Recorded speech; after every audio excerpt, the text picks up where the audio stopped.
Well, let's find out more about all of this from stakeholders in Nigeria's crypto sector. We're now joined by Ray Youssef. He's the CEO of No Ones, which of course is one of the country's emerging crypto marketplaces. Mr. Youssef, great to have you with us on the show today. Now of course, we have to start off with getting your take on that decision by Nigeria's government to ban several cryptocurrency trading websites last week. How do stakeholders in the industry feel about that move? And of course, how has it impacted your operations? Stakeholders certainly do not feel good about the decision, but they've seen it before. The same frantic, unsteady footing that Venezuela and Zimbabwe went through resulted in the same actions, frantically lashing out, trying to save a spiraling currency. It always ends the same way. Stakeholders wish, honestly, that the Nigerian government would have looked to its people and sought to better understand what's happening and just studied the numbers. Nigeria has a gross national product of over $1 trillion in 2023. Binance peer-to-peer did not do more than $10 million a day in volume. There's no way such an insignificant flow could destroy the currency of a country by over 50% in 2 weeks.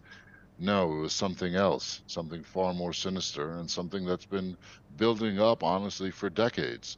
The West has been working to devalue Nigeria's currency for a long time, and that is the real root cause. If Nigerian government really wanted to fix this, it's simple. They just take their oil and sell it only for Naira. But then, of course, the Marines would land.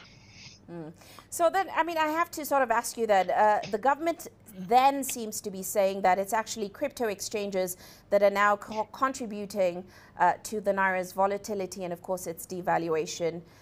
Do you agree with this take? What's your take on the real reasons then behind this? Peer-to-peer marketplaces, absolutely not. They're definitely not doing this. Now, the Nigerian government didn't have any issues with cryptocurrency exchanges like Binance and people buying coins on there to invest in. They had no problems with that. They had no problems with the rampant speculation. They especially singled out peer-to-peer marketplaces. Why? Because peer-to-peer marketplaces allow the people to leverage the same kind of arbitrage that the officials in the Nigerian government have been harvesting, mining for decades. They can buy dollars at the official rate because they're friends with the CBN, and they can dump them for double the price in the black market. They call it round tripping. This is how these folks make money, and it's not really fair. Now the Nigerian people try to do the same thing just to buy bread or pay their Netflix bill. They claim it's an attack against the country, which is absolutely ludicrous. The numbers don't support it. The data doesn't support it. I'm not one to attack the Nigerian government. I don't think that people should attack the government either. They are operating under immense pressure, and the pressure is coming from external sources. Colonialization never really left Africa, so it's a far deeper problem than peer-to-peer. And if anything, peer-to-peer has actually been helping bring more hard money into the country. Instead of it going to Western Union, it's in the hands of the people. If the Nigerian government wanted a bit of that hard money and those dollars that crypto could very well easily be turned into, it's simple. Work with the government, work with the people, issue a innovation-friendly license, and take some of those tax dollars for yourself by making everything safe. Wow, that would be great.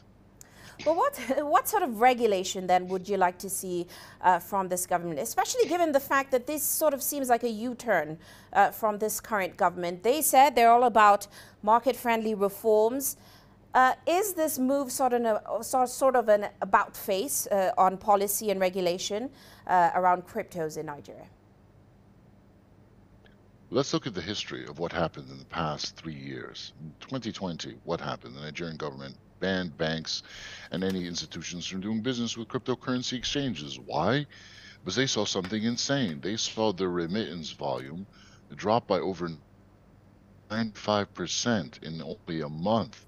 And, you know, it was COVID happening at the time, but it shouldn't have dropped that much, and they wanted to on. What happened? Nigerian youth found out, wait a minute, I can get money sent to me from abroad back here to Nigeria with crypto. And instead of me losing 50% to Western Union because they're giving me the official exchange price instead of the street price, I can save all of that with crypto and it can get to me instantly. And they all started doing it because Nigerians are very good. Once they find a way that works, they go hard. That's why the government banned crypto. And then they said, okay, this wasn't the right move. This really wasn't hurting the economy. If anything, it was bringing money in. So let's put out a license. Unfortunately, that license was meant to crush the little guys. It costs about what 1.5 billion naira. That's 500,000 US dollars to get this license. And they were going to go with that. But then something happened. Their currency took a massive hit, over 50% in just a few days, really, and they freaked out. And they honestly, I think they have a right to be very concerned because it Mm, definitely wasn't peer-to-peer. That's just a scapegoat. If anything, it was an external attack against the country, and the culprits are always the same. mm. Well, in light of the events in the past few weeks, I'd like to get a sense of just how serious you think the situation is for cryptocurrencies in Nigeria right now and the future of their operations. Well, I think operators like Coinbase, Kraken, and Binance, or any crypto operations that depend on the fiat system, are in big trouble. But peer-to-peer cannot be stopped. And that's the thing, guys. It's not just Nigeria declaring war against peer-to-peer. The United States declared war against peer-to-peer over 5 years ago. That's why I left the United States. Peer-to-peer is the true promise of cryptocurrency and what it actually do for the people. Forget speculating on worthless altcoins and losing the family farm.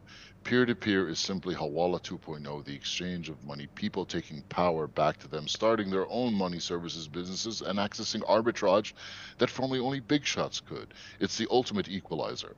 Peer-to-peer markets cannot be stopped. For example, no one's traffic has surged by over 300% just in the past few days alone. Peer-to-peer cannot be stopped. That is the ultimate application of Bitcoin, and I credit the youth of Nigeria for showing the entire world what the true use case for Bitcoin is and leading all cryptocurrency adoption.